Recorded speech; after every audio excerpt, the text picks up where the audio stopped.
এই হলো গরিব ছেলে বিমল। বেচারা প্রতিদিন কাঠ কেটে সেই কাঠ বাজারে বিক্রি করে খুব কষ্ট করে নিজের সংসার চালায়। না, আজকের মতো অনেক কাঠ কাটা হলো, যাই এবার বাজারে যাই। এই বলে বিমল যে কাঠগুলো কেটেছিল সেই কাঠ নিয়ে বাজারের দিকে রওনা দিল। ও কিছুক্ষণ পর সে বাজারের মহাজনের কাছে এসে উপস্থিত হয়। মহাজনবাবু, এই যে দেখুন কাঠগুলো, একটু ভালো করে দেখে নিন। আরে বাহ বিমল, তুই তো বেশ ভালো শুকনো শুকনো কাঠ এনেছিস রে। এই জন্যে তুই খুব ভালো দাম পাবি। তাহলে তো আমার খুবই উপকার হয় মহাজনবাবু। এই নে তোর টাকা। হ্যাঁ রে বিমল, তোর একটা ছেলে আছে না? কিসে পড়ে ও এখন?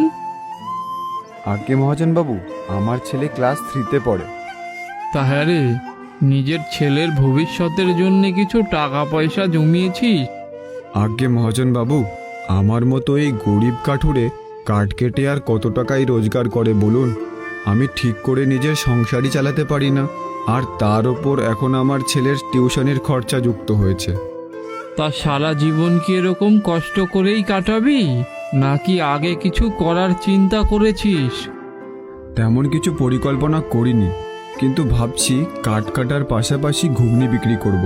কিন্তু তার জন্যেও যে টাকা লাগবে। তা কত টাকা লাগবে রে তোর? তাও ধরুন 1000 থেকে 1500 টাকার মতো। ও এই ব্যাপার, এই নে তোর 1500 টাকা। পরে তোর কাছে যখন টাকা হবে তখন তুই আমাকে ফিরিয়ে দিবি। এই বলে বিমল নিজের বাড়িতে চলে আসে এবং বাড়িতে এসে দেখে তার স্ত্রী ও ছেলে খাটের উপর বসে আছে। এই দেখো গিন্নি, টাকা নিয়ে এসেছি। এত টাকা তুমি কোথায় পেলে? আর বলো না, মহাজনবাবুকে আমি বললাম এই কাঠ বিক্রি করে আমার সংসার ঠিকঠাক চলছে না, তাই আমি পাশাপাশি কোনো ব্যবসা করতে চাই। কিন্তু ব্যবসা করার জন্য তো টাকা লাগবে। আমার কাছে এই টাকা নেই জেনে মহাজনবাবু নিজে থেকেই আমাকে এই টাকা দিলেন ব্যবসা শুরু করার জন্য। কি বলো গো, তুমি ব্যবসা করবে? তা কিসের ব্যবসা করবে শুনি? ভাবছি ঘুগনির ব্যবসা করব। বাবা, তুমি ঘুগনির ব্যবসা করবে? ঘুগনি তো আমার খুব প্রিয়। এই বলে বিমল ও তার স্ত্রী বাজারে যায় এবং ঘুগনির সমস্ত সরঞ্জাম কিনে নিয়ে আসে। পরের দিন সকালবেলায় ঘুগনি বানিয়ে তার ঠেলা গাড়িতে রেডি করে ফেলে। ও কিছুক্ষণ পর সে তার ঠেলা গাড়ি নিয়ে বেরিয়ে পড়ে পাড়ায় পাড়ায় বিক্রি করতে। আর অন্যদিকে অনেক বছর পর বিমলের দাদার ছেলে ট্রেনে করে বাড়ি ফিরছে। কি রে রতন, তোর বাড়িতে আসতে এত দেরি হলো কেন রে? তাই তো রে, আমরা সেই কখন থেকে স্টেশনে তোর জন্য অপেক্ষা করছি। আর বলো না গো মা, ট্রেনটা আস্তে আস্তে ওই ব্যান্ডেল স্টেশনের ওখানে দাঁড়িয়ে পড়লো।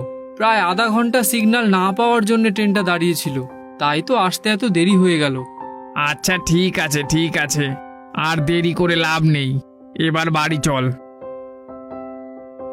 আর এদিকে বিমল পাড়ায় পাড়ায় তার ঘুগনি বিক্রি করতে থাকে।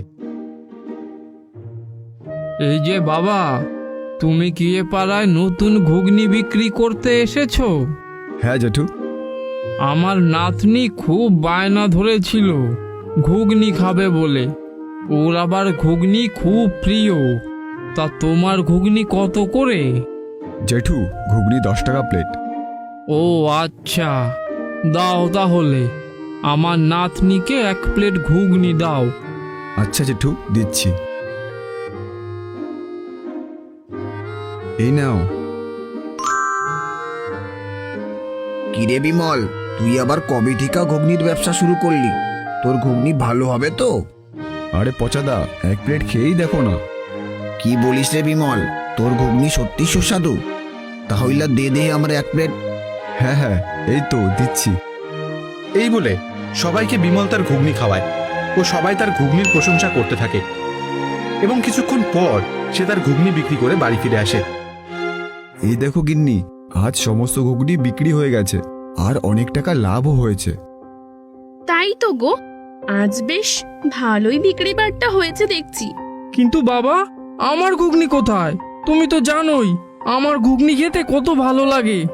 আরে আমার পাগল ছেলে, আমি জানি রে জানি তোর ঘুগনি কতটা প্রিয়, তাই তো আমি আগে থেকে তোর জন্য 1 প্লেট ঘুগনি রান্না করে রেখে দিয়ে গেছি।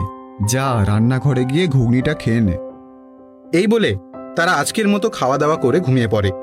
এবং পরের দিন সকাল হতে না হতেই বিমল ও তার স্ত্রী তাদের ঘুগনি বানানো শুরু করে এবং সেই ঘুগনি নিয়ে বিমল আবার বেরিয়ে পড়ে পাড়ায় পাড়ায়।